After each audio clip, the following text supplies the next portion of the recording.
अब संपूरक कोण का मान 180 डिग्री होता है, तो पहला कोण का मान ध्यान रखना है, संपूरक कोण का मान 100 डिग्री होता है। तो पहला कोण दूसरा कोण का अंतर करेंगे और उसका 30 दिया है, तो सेम सवाल है, उसमें 90 अनुपूरक था तो उसमें 90 डिग्री होता है अनुपूरक कोण का मान, आदि संपूरक है तो 180 डिग्री का मान होता है। तो आपने मान लीजिए माना कि पहला कोण बराबर x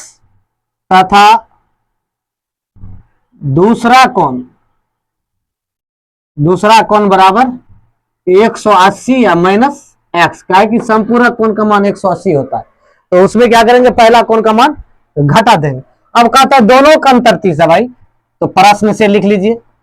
प्रश्न से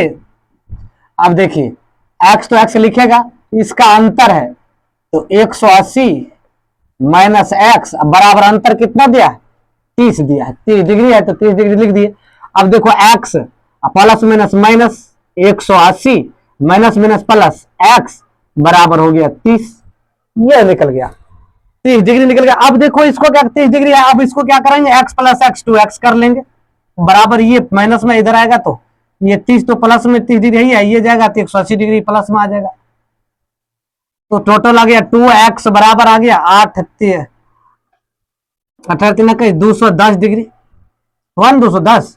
अब 210 डिग्री को हम क्या करेंगे, 210 डिग्री है तो इसको काट दीजिए, हो जाएगा 105, सॉरी हाँ 105 हो जाएगा।